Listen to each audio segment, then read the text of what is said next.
ஆண்டவராய் இயேசு கிறிஸ்துவின் நாமத்தினாலே உங்கள் அனைவருக்கும் அன்பான நல்வாழ்த்துக்களை தெரிவித்துக் கொள்கிறேன்.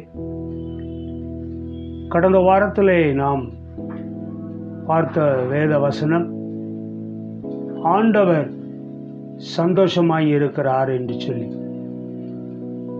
ஜனத்தின் சிறையிருப்பை திருப்புகிறதிலும் அவர்களை திரும்ப நிலைநாட்டுகிறதிலும் ஊன்ற கட்டுகிறதிலும் ஆண்டவர் பிரியமாய் இருக்கிறார், சந்தோஷமாய் இருக்கிறார் என்று சொல்லி நாம் தியானித்தோம்.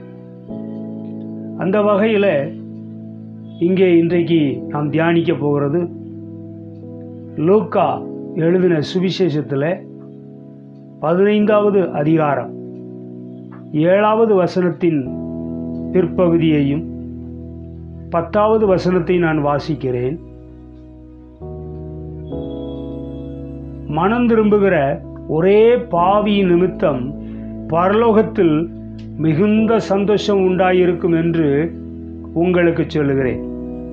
10வது வசனத்தில், அதுபோல மனம் திரும்புகிற ஒரே பாவி நிமித்தம் தேவனுடைய தூதருக்கு முன்பாக சந்தோஷம் உண்டாயிருக்கிறது என்று உங்களுக்கு சொல்லுகிறேன் என்று ஆண்டவர் இயேசு சொன்னதாய் நாம் பார்க்கிறோம்.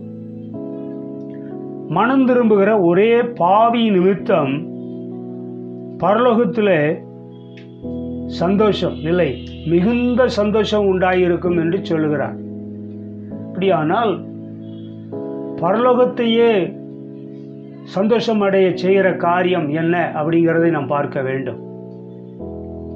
இயேசு கிறிஸ்து கற்றுக் கொடுத்த ஜெபத்தில் பரலோகத்தில் அவருடைய சித்தம் செய்யப்படுகிறது போல பூமியிலையும் செய்யப்படுவதாக என்று சொல்லிக் கொடுத்ததாய் நாம் பார்க்கிறோம். பரலோகம் என்பது இது கண்ணுக்கு தெரியாத ஒரு இடம். அங்கே தேவன் வாசம் பண்ணுகிற இடம், தேவதூதர்கள் இருக்கிறார்கள்.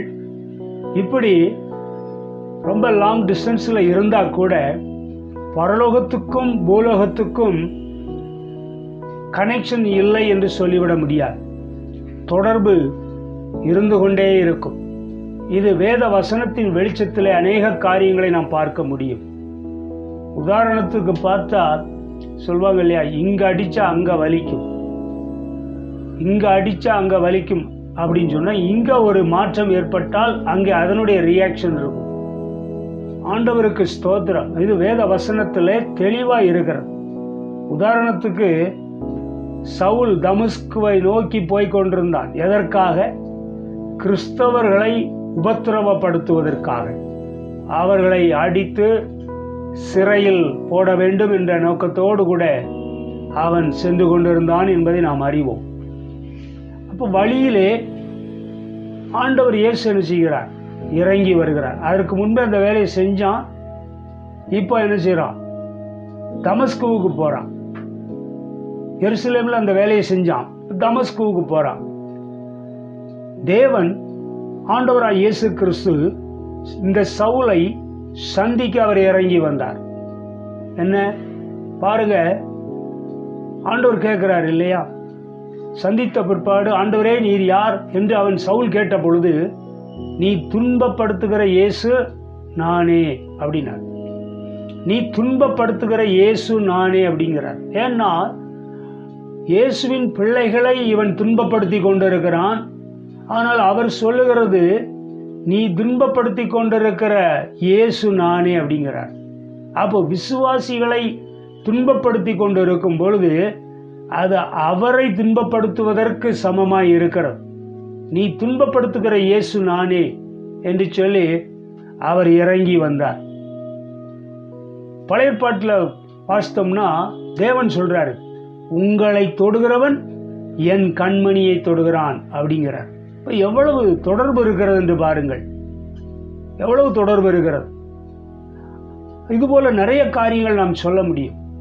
இந்த பூலோகத்தில் ஒரு காரியம் என்று சொன்னால் அது அங்கே பரலோகத்தில் ஒரு விதத்தில் அது பாதிப்பை ஏற்படுத்தும். அப்படித்தான் நாம் இங்கு பார்க்க வேண்டியிருக்கிறது. இதே அதிகாரத்தில் பார்த்தீங்கன்னா 21ஆம் வசனத்தில், குமாரன் தகப்பனை நோக்கி, தகப்பனே, பரத்துக்கு விரோதமாகவும் உமக்கு முன்பாகவும் பாவம் செய்தேன். என்ன சொல்றான்? பரத்துக்கு விரோதமாகவும் உமக்கு முன்பாகவும் பாவம் செய்தேன். இதெல்லாம் ஒரு ஓமையாக தான் சொல்லிட்டு வர்றாரு இந்த அதிகாரத்தில். இதில் அந்த கெட்ட குமாரன் கதை என்று நாம் சொல்லுவோம். அதன் பிற்பாடு ஏன் கெட்ட குமாரன் என்று சொல்ல வேண்டும், மனம் திரும்பிய மைந்தன் என்று சொல்லி அதுக்கு டைட்டில் கொடுத்தாங்க. ஏன் என்று சொன்னால், இந்த கெட்ட குமாரன் என்பது முதல்ல போய் கெட்டு போயிட்டான். தகப்பனுடைய ஆஸ்தியிலே தனது பங்கை பிரித்து கொண்டு வாங்கி கொண்டு அவன் தன் இஷ்டம் போல வாழ்ந்து செலவழித்து அழித்து போட்டான். ஆனால் மனம் திரும்பினான். மனம் திரும்புகிற அந்த நேரத்தில் என்ன நடக்கிறது? அவன் சொல்றான், பரத்துக்கு விரோதமாகவும், அப்படின்னா என்ன? பரலோகத்துக்கு விரோதமாகவும் தேவனுக்கு விரோதமாகவும் உமக்கு முன்பாகவும் நான் பாவம் செய்தேன். இனிமேல் உம்முடைய குமாரன் என்று சொல்லப்படுவதற்கு நான் பாத்திரன் அல்ல என்று சொன்னான். ஆண்டவருக்கு ஸ்தோத்திரம். இவ்விதமாக அந்த ஒரு தொடர்பு இருக்கிறதை நாம் பார்க்கிறோம். ஆண்டவர் இங்கே இந்த வசனத்தின் அடிப்படையில் நாம் பார்க்கும் பொழுது, அப்போ மனம் திரும்புகிற ஒரே பாவி நிமித்தம் பாருங்க, பரலோகத்தில் மிகுந்த சந்தோஷம் உண்டாயிருக்கு. அடுத்து வாஸ்தவம், தேவ தூதர்களுக்கு முன்பதாக சந்தோஷம். பரலோகத்தினாலே அங்கே ஏஞ்சல்ஸ் இருக்கிறாங்க, இன்னும் பரலோகவாசிகள் இருக்கிறார்கள், கேருபீன்கள் சேராபீன்கள் என்று சொல்லி அது ஒரு பெரிய கூட்டமே இருக்கிறது. இங்கே சொல்லப்படுகிற ஒரு பாவி நிமித்தம், ஒரே பாவி நிமித்தம், யார்? மனம் திரும்புகிற ஒரே பாவி நிமித்தம் பரலோகத்தில் மிகுந்த சந்தோஷம் உண்டாகும் என்று. அங்கே ஏற்கனவே எப்பவும் சந்தோஷம்தான், அங்கே எப்பவும் மகிழ்ச்சி தான் இருக்கும். அங்கேயும் வேதனை இருக்குது அப்படின்னா அப்புறம் அது எப்படி பரலோகமாக இருக்கும்?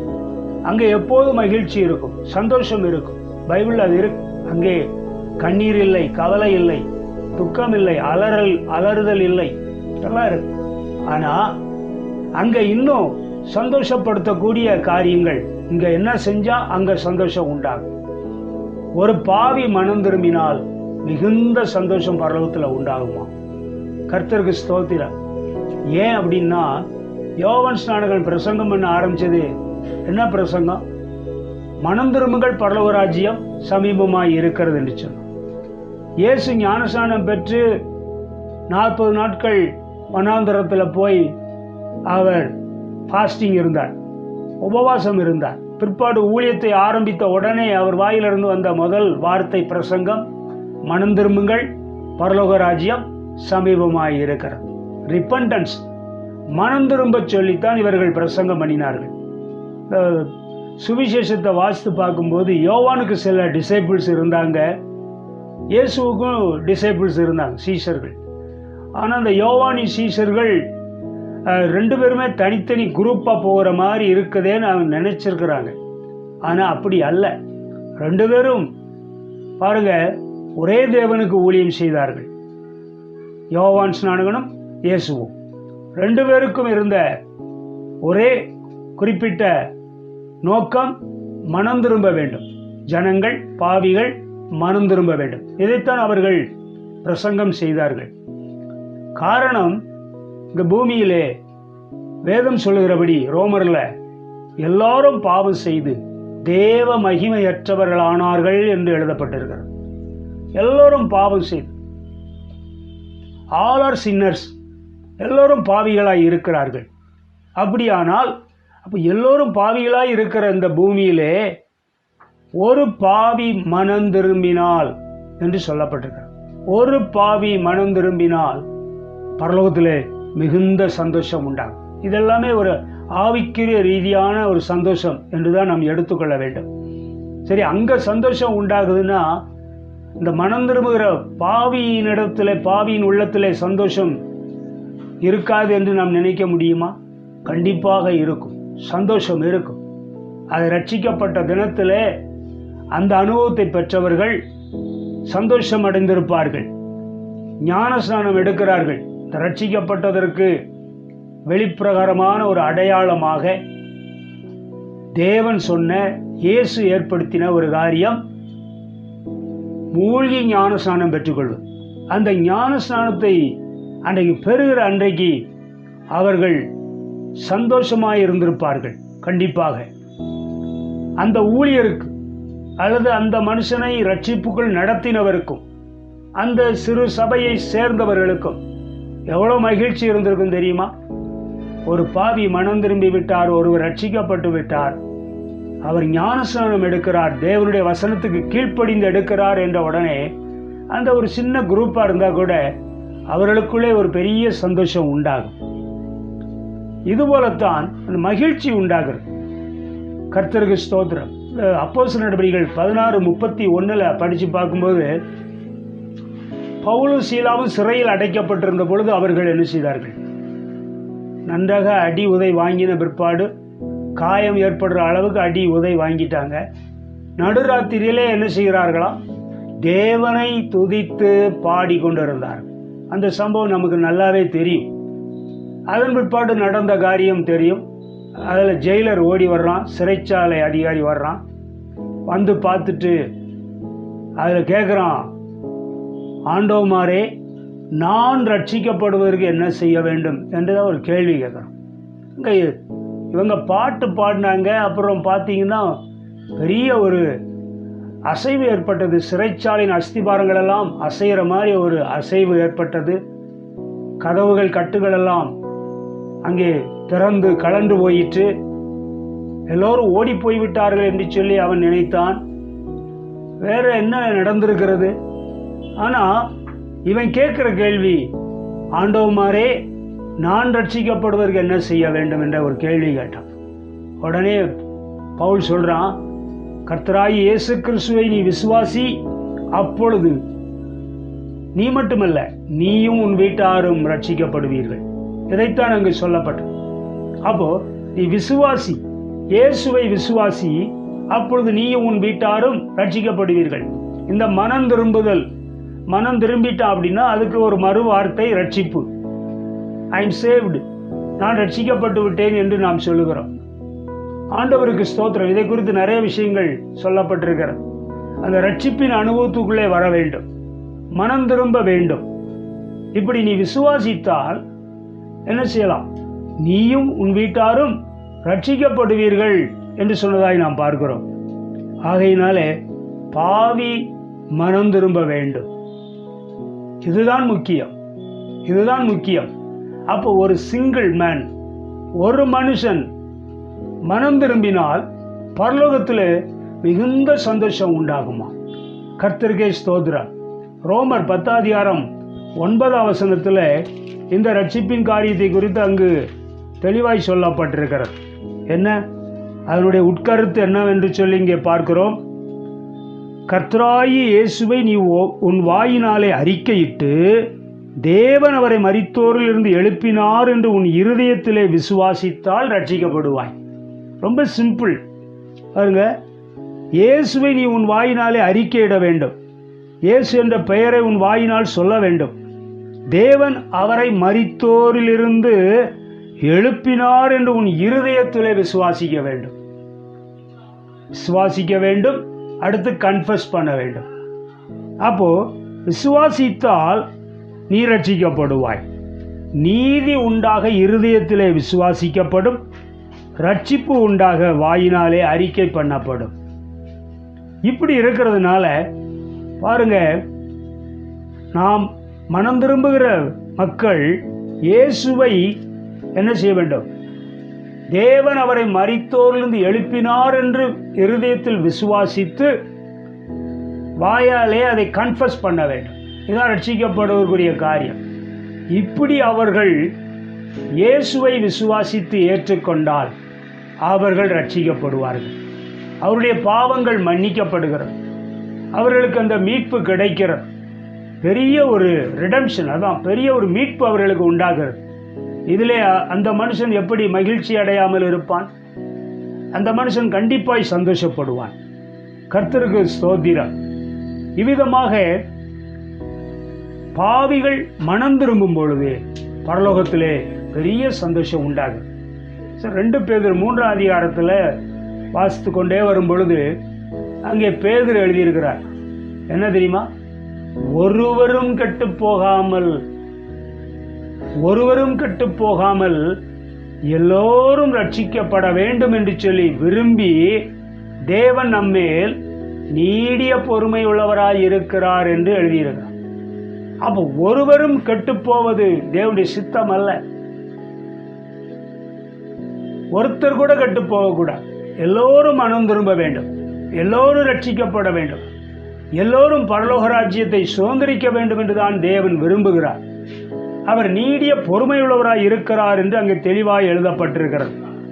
இப்படி இருக்கும்போது பாவிகள் மனம் திரும்பினால் அவர்களுக்கும் சந்தோஷம், தேவனுக்கும் சந்தோஷம், பரலோக ராஜ்யத்துக்கும் மிகுந்த சந்தோஷம் உண்டாகும் என்பதை நாம் அறிந்து கொள்ள வேண்டும். ஏசாயா தீர்க்கதரிசியின் புத்தகத்தில் 51ஆம் அதிகாரம் முதல் 2 வசனங்கள் இப்படி இருக்கிறது. இதோ ரட்சிக்க கூடாதபடிக்கு கர்த்தருடைய கை குறுகி போகவும் இல்லை, கேட்க கூடாதபடிக்கு அவருடைய செவி மந்தமாகவும் இல்லை. ரட்சிக்க கூடாதபடிக்கு, அதாவது அவரால் ரட்சிக்க முடியல அப்படின்னு சொல்லி அவருடைய கை குன்றி போகவில்லை, குறுகி போகவில்லை. அவர் எப்படிப்பட்ட பாவியையும் அவர் தூக்கி எடுக்க வல்லவர். அவருடைய பாவங்களை மன்னிக்க அவர் ஆயத்தமாய் இருக்கிறார். தேவனிடத்தில் அவர்கள் திரும்பும் பொழுது அவர்களை அவர் ஏற்றுக்கொள்ளுகிறார். ஆண்டவருக்கு ஸ்தோத்திரம். பொதுவா சொல்ற காரியம், தேவன் பாவத்தை வெறுக்கிறார், ஆனால் பாவியை நேசிக்கிறார். ஆகையினாலே எந்த நிலைமையில் நாம் இருந்தாலும் அவரிடத்தில் வருகிற மக்களை அவர் என்ன செய்கிறார்? அன்போடு ஏற்றுக்கொள்கிறார். அவளை ஆசீர்வதித்து அவருடைய பாவங்களை மன்னித்து அவர்களை தம்முடைய இரத்தத்தினால் கழுவி பரிசுத்தமாக்கி தம்முடைய மகனாக மகளாக அவர் என்ன செய்கிறார்? ஏற்றுக்கொள்ளுகிறார். 2ஆம் வசனத்தில் இங்கு இருக்கிறது, உங்கள் அக்கிரமங்களே உங்களுக்கும் உங்கள் தேவனுக்கும் நடுவாக பிரிவினை உண்டாக்குறது, உங்கள் பாவங்களே அவர் உங்களுக்கு செவிகொடாதபடிக்கு அவருடைய முகத்தை உங்களுக்கு என்ன செய்கிறது? மறைக்கிறது. அப்போ அக்கிரமங்களும் நம்முடைய பாவங்களும் தேவனுக்கும் நமக்கும் நடுவாக பிரிவினை உண்டாக்கி தேவனுடைய முகத்தை நம்மை விட்டு அது மறைக்கிறது. இது ஒரு தடுப்பு சுவராக இருந்து விடுகிறது. இந்த அக்கிரமங்களும் பாவங்களும் தேவனுக்கும் மனுஷனுக்கும் நடுவிலே தடுப்பு சுவர் போல இருந்து விடுகிறது. அதனால அந்த சுவர் முதலாவது அது தகர்க்கப்பட வேண்டும், அது உடைத்து எரியப்பட வேண்டும். அது உடைத்து எரியப்பட வேண்டுமானால் ஒரு மனுஷன் இயேசுவை விசுவாசிக்க வேண்டும். அவர் சிலுவையிலே உயிர் கொடுத்ததை விசுவாசிக்க வேண்டும். அவன் இயேசு சிந்தின இரத்தத்தை விசுவாசிக்க வேண்டும். அந்த இரத்தம் வேதத்தில் சொன்னது போல இயேசு கிறிஸ்துவின் இரத்தம் சகல பாவங்களை நீக்கி நம்ம என்ன செய்யும்? சுத்திகரிக்கும் என்று சொல்லப்பட்டிருக்கிறது. அப்படி எல்லா பாவங்களையும் நம்மை விட்டு நீக்கி சுத்தப்படுத்தும் போது நாம் தேவனோடு தொடர்பு கொள்ளக்கூடியவர்களாய் மாறுகிறோம். அதன் பிற்பாடு யோவான் 1:12 சொன்னபடி அவரை விசுவாசிக்கிறவர்கள் எத்தனை பேர்களோ அத்தனை பேர்களும் தேவனுடைய பிள்ளைகளாகும்படிக்கு அவர்களுக்கு என்ன செய்திருக்கிறார்? அதிகாரம் கொடுத்திருக்கிறார். இப்ப தெரியுதா? உலகத்தில் உள்ள அத்தனை கோடி மக்களும் அவரை விசுவாசிச்சாங்கன்னா அத்தனை பேர் அவருடைய பிள்ளைகளாக மாறிவிடலாம், தேவனுடைய ராஜ்யத்துக்குரியவர்களாய் மாறிவிடலாம், தேவனுடைய வீட்டாராய் மாறிவிடலாம், பரலோகத்தின் பிரஜைகளாய் அவர்கள் மாறிவிடலாம். இப்படி இருக்கிறதுனால பாவி மனம் திரும்ப வேண்டும். இதுதான் இங்க நாம் பார்க்கிறோம். அப்போ பாவி மனம் திரும்பும் பூமியில, பூலோகத்துல ஒரு பாவி மனம் திரும்பினால் பரலோகத்திலே மிகுந்த சந்தோஷம் உண்டாகிறது. ஆகையினால்தான் இன்றைக்கு ஊழியர்கள், விசுவாசிகள் ஊழியம் செய்கிறார்கள்.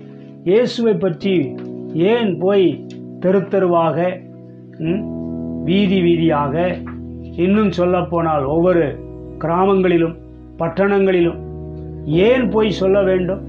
பாவி மனம் திரும்ப வேண்டும் என்று சொல்லி. ஏனென்று சொன்னால் இயேசுவை உடையவன் நித்திய ஜீவனை உடையவனாய் இருக்கிறான். அவரை ஏற்றுக்கொள்ளாதவன் மேல் தேவனுடைய கோபம் நிலை நிற்கும் என்று சொல்லி வேதத்தில் நாம் வாசிக்கிறோம். அந்த தேவ கோபத்துக்கு அவர்கள் தப்ப வேண்டும், தப்பி பிழைத்திருக்க வேண்டும், அவர்கள் ஆசீர்வதிக்கப்பட வேண்டும், தேவனுடைய கிருபைக்கு உட்பட்டவர்களாய், கிருபைக்கு கீழானவர்களாய் மாற வேண்டும் என்று சொல்லித்தான் இந்த ஊழியமெல்லாம் நடைபெற்று கொண்டிருக்கிறது. ஆகவே அப்படியானால் நாம் தொடர்ந்து ஊழியம் செய்து பாவிகளை மனம் திரும்புவதற்கு ஏதுவாக அவர்களுக்கு என்ன செய்ய வேண்டும்?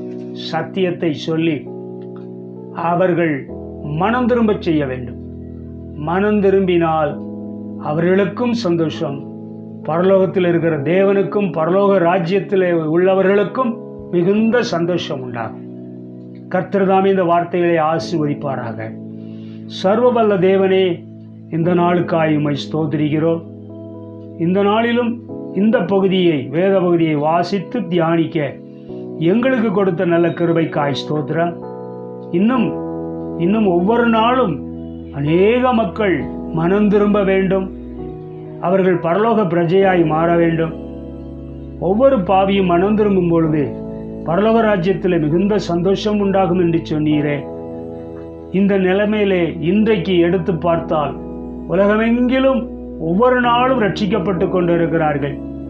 ஆகவே பரலோகத்திலே அதிகமான சந்தோஷம் உண்டாயிருக்கிறது என்று சொல்லி நாங்கள் விசுவாசிக்கிறோம். இது உம்முடைய வருகை வரைக்கும் தொடர்ந்து நடந்தேற கர்த்தர் உதவி செய்துள்ள வசனத்தை கேட்ட அனைவரையும் தேவன் ஆசீர்வதித்தருள வேண்டும் என்று சொல்லி ஜெபிக்கிறேன். எங்களையும் ஆண்டவரே உம்முடைய கருவிகளாய் கரங்களில் எடுத்து பயன்படுத்தும். இயேசு கிறிஸ்துவின் நாமத்திலே வேண்டிக் கொள்கிறோம், ஜீவனுள்ள பிதாவே. ஆமென், ஆமென்.